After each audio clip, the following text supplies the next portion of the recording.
ஓம் வராகி அம்மனே போற்றி போற்றி, ஓம் வராகி தாயே போற்றி போற்றி. என் அன்பு குழந்தையே, இந்த மங்களகரமான தினத்தில் உனது பிரச்சனைகளை தீர்த்து வைக்க வராகி அம்மன் உன்னை தேடி வந்திருக்கிறேன். இந்த பதிவை முழுமையாக கேள் என் தங்கமே, என் செல்ல பிள்ளையே. உன் மனதில் ஓடும் அனைத்து எண்ணங்களும், ஆசைகளும், கனவுகளும், லட்சியங்களும் அனைத்தையும் உன் அம்மா நான் அறிவேன். எதிர்காலத்தில் உன் வாழ்க்கை எப்படி இருக்க வேண்டும் என்ற கனவுகளை அழகாக உன் மனதில் கோட்டை கட்டி வைத்துள்ளாய். உன் வாழ்க்கை நிச்சயமாக நீ எதிர்பார்த்தபடியே உனக்கு அமையப் போகின்றது. என்னுடைய வாழ்க்கையில் நான் ஆசைப்பட்ட எதுவுமே எனக்கு கிடைக்கவில்லை. நான் விரும்பியது என் கைமீறி சென்று விட்டது. அது கிடைக்கவில்லை, இது கிடைக்கவில்லை, நிம்மதி இல்லை, சந்தோஷம் இல்லை என்றுதானே வருத்தப்பட்டு கொண்டே இருக்கின்றாய். உன்னுடைய அத்தனை பிரச்சனைகளுக்குமான தீர்வைத்தான் நான் உன்னிடம் இப்பொழுது கூறப்போகின்றேன். அதை கூறவே உன்னை தேடி நான் வந்திருக்கின்றேன். ஏன் இவ்வளவு கவலை உன்னை பாடாய் படுத்துகின்றது? உன் அம்மா நான் இருக்கின்றேன். கவலையை விடு தங்கமே. நடக்கப் போவதை மட்டும் நீ வேடிக்கை பார். இன்றைய தினம் உனது இதயம் எதற்காக குழம்பிக் கொண்டிருக்கின்றது என்பதை ஊடுருவி பார்க்கின்றேன். உன்னை சுற்றி உள்ளவர்களில் யாரெல்லாம் உன்னிடத்தில் சுயநலமாக இருக்கிறார்கள், யாரெல்லாம் அன்பானவர்களாகவும், யாரெல்லாம் தீயவர்களாகவும், யாரெல்லாம் எனக்கு எதிராகவும் இருக்கிறார்கள் என்று தெரியவில்லையே அம்மா. நான் இவர்களின் மத்தியில் எப்படி வாழ்வது? எனக்கு உண்மையான உறவுகள் என்று இங்கு யாருமே இல்லையே என்றுதானே புலம்புகின்றாய்.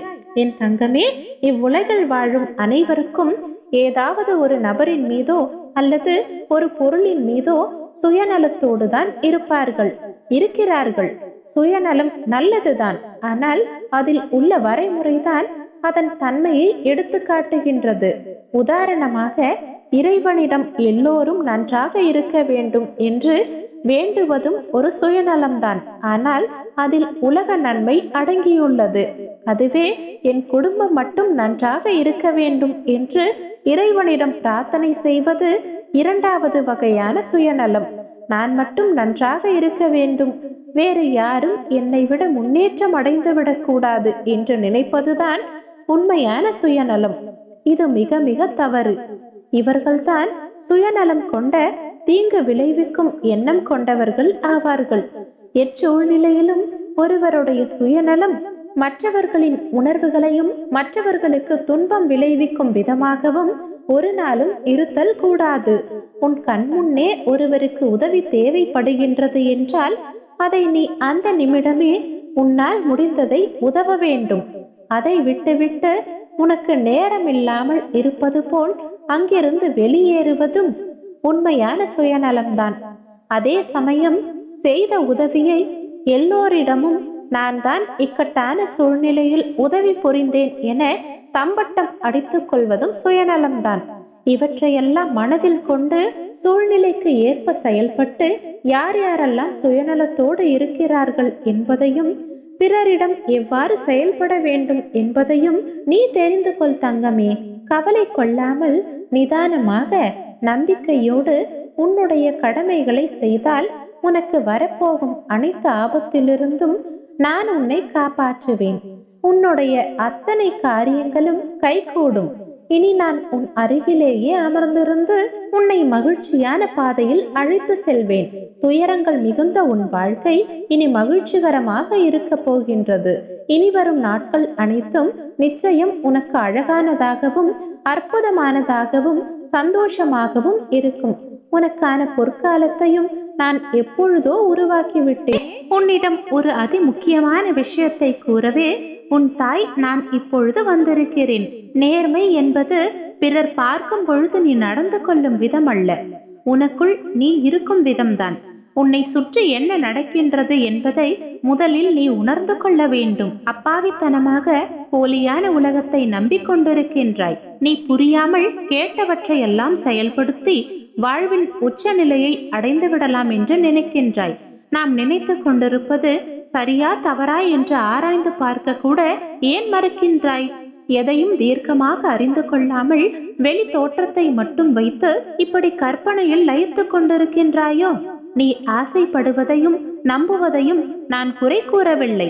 ஆனால் அது நிராசையாகிவிட்டால் மனமுடைந்து போகக்கூடாது என்பதற்காகத்தான் எந்த செயலையும் செய்வதற்கு முன் நிதானத்தோடு இரு என்று கூறுகின்றேன். நம்பிக்கையும் பொறுமையும் மட்டும்தான் உனக்கு நல்லது செய்யும். கால தாமதம் ஆயினும் அது நிச்சயம் நடக்கும். நீ அனைவரின் மீதும் எல்லையற்ற அன்பு காட்டுகின்றாய்.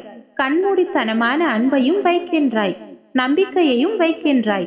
ஒரு நாள் அது போலியானது என்று தெரிந்தால் நீ மனமுடைந்து போகின்றாய். உன்னால் அழுகையை அடக்க முடியாமல் என்னிடம் வந்து ஏன் இப்படியெல்லாம் எனக்கு நடக்கின்றது என்று சண்டையிடுகின்றாய். என் தங்கமே, நீ அன்பு வைப்பதும் ஆசைப்படுவதும் நம்பிக்கை வைப்பதும் தவறு என்று நான் ஒரு நாளும் கூறவில்லை. ஆனால் அதீத அன்பும் கண்மூடித்தனமான நம்பிக்கையும் வைத்து கொண்டிருக்கும் உன்னை சுற்றி இருப்பவர்களே உனக்கு சதி செயல் செய்து கொண்டிருக்கிறார்கள். உனக்கு நெருக்கமான உறவுகளில் இருந்து உனக்கு பிரச்சனை ஏற்பட வாய்ப்புள்ளது. எனவே எதற்கும் தயாராக இரு தங்கமே. எது வந்தாலும் துணிந்து நின்று போராடு. உன்னுடைய வளர்ச்சியையும் உன்னுடைய முன்னேற்றத்தையும் கண்டு சிலரால் பொறுக்க முடியவில்லை. அதனால்தான் ஒருவர் அல்ல இருவர் உனக்கு எதிராக செயல்படுகிறார்கள் என்பதை நான் உனக்கு உணர்த்துகின்றேன். அனைத்தையும் புரிந்து நடந்து கொள் தங்கமே. எந்த சூழ்நிலையிலும் நான் உன்னை கைவிட மாட்டேன். ஆனால் நீயும் அனைவரிடத்திலும் கவனமாக இருக்க வேண்டும் என்பதே என்னுடைய அறிவுரை. உனக்கு எல்லா சூழ்நிலைகளிலும் நானே துணை நிற்பேன். என் வார்த்தைகளின் மீது நம்பிக்கை வைத்து செயல்படு தங்கமே. மற்றவற்றை நான் பார்த்துக் கொள்கின்றேன். நீ விரும்பிய அனைத்தையும் நான் உனக்கு தருகின்றேன். அத்தனை சிக்கலும் தீர்ந்து நல்ல செய்தியை நீ நிச்சயம் கேட்பாய். இவை யாவும் உனக்கு நடைபெறும்.